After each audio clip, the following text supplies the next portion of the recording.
सलाम, नमस्ते, सत श्री अकाल। आप देख रहे हैं सिरना न्यूज। अब घरों में नहीं होगी कुर्बानी, केंद्र सरकार ने जारी किया नया आदेश। जी हाँ नाजरीन, बकरीद पर केंद्र सरकार की एक बॉडी, जिसे animal welfare board of India कहा जाता है, उसने एक नोटिफिकेशन जारी किया है।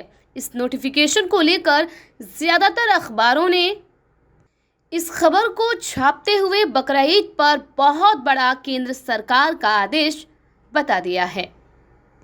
इस खबर के बाद मुसलमानों में एक नई चिंता देखने को मिल रही है। आपको बता दें कि केंद्र सरकार का यह नया आदेश बकरीद और बकरीद में होने वाली कुर्बानियों से जुड़ा हुआ है।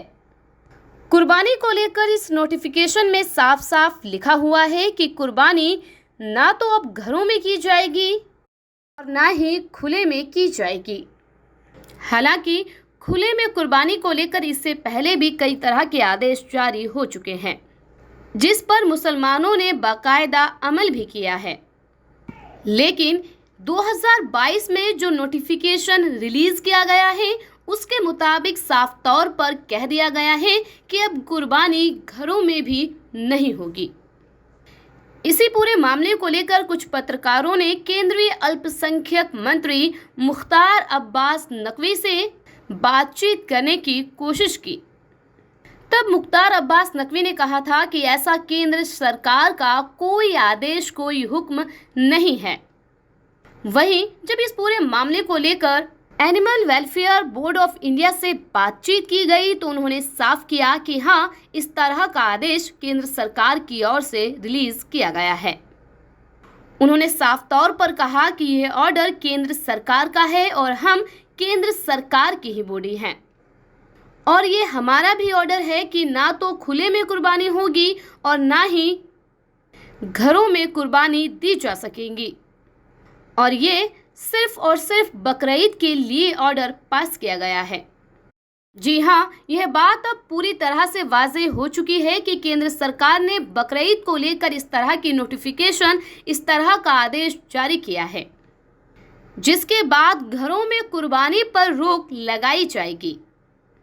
ऐसे में जब पत्रकारों ने सवाल किया कि अगर घरों में और खुले में भी कुर्बानी नहीं की जा सकती, तो आखिर मुसलमान कुर्बानी कहाँ दे, तो इस पर जवाब मिला कि कुर्बानियां स्लॉटर हाउस यानी कि बूचड़ खानों में कराई जा सकती हैं। फिर बाद में जब केंद्रीय अल्पसंख्यक मंत्री मुख्तार अब्बास नकवी से बातचीत की गई, तो उन्होंने भी साफ तौर पर कह दिया कि बूचड़ खाने दरअसल इसीलिए बनाए जाते हैं, इसलिए मुसलमानों को चाहिए कि वे स्लॉटर हाउस में जाकर कुर्बानियां दें। लेकिन इन सब के बीच अगर हम बात दिल्ली की करते हैं, तो दिल्ली के गाजीपुर स्लॉटर हाउस जो पूरी तरह से तकरीबन 3 हफ्तों से बंद है, जिसे आज तक नहीं खुलाया गया है। ऐसे में सवाल उठता है कि दिल्ली के मुसलमान और दिल्ली के आसपास लगते राज्यों के मुसलमान कुर्बानी कहां कराए। ऐसे में बूचड़ खानों के वह लोग जो आज तक वहां काम करते आ रहे हैं, उन्होंने खुद सामने से आकर इस बात की जानकारी दी है। में पोर्क का कोई स्लॉटर हाउस नहीं है, तो उनको ये सहूलियत दी गई है कि वो अपनी दुकानों के ऊपर पोर्क को काट सकते हैं।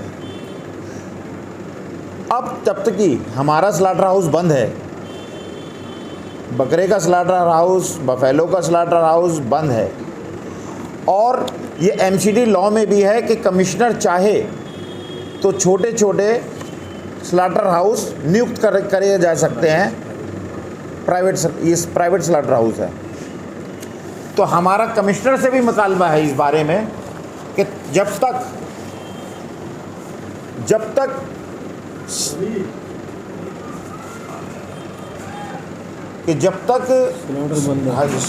ये स्लॉटर हाउस बंद है, तो हमको इस बात की इजाज़त मिले कि हमको वो लोग लाइसेंस दें और छोटे छोटे स्लॉटर हाउस का, ताकि हम यहाँ सेटअप कर सके।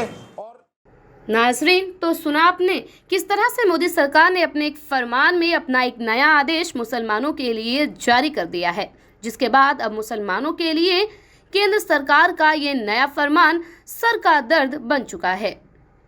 कुर्बानी का दीन इस्लाम में एक खास और अहम मकाम है।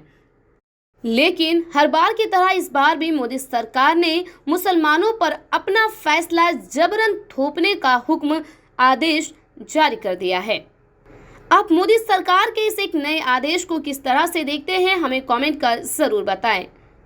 इसके अलावा इस्लामिक उलेमाओं और नेताओं को चाहिए कि वे इस मुद्दे पर खुलकर अपनी बात रखें, क्योंकि इससे पहले भी कुर्बानी सरकार के गाइडलाइंस के मुताबिक होती रही है।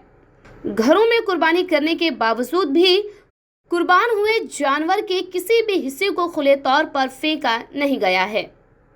लेकिन केंद्र सरकार का यह नया आदेश यकीनन मुसलमानों पर उनके हुकूक पर लगातार सवाल खड़े कर रहे हैं कि आखिर क्यों मुसलमानों के साथ इस देश में दोयम दर्जे के नागरिकों जैसा सलूक किया जा रहा है।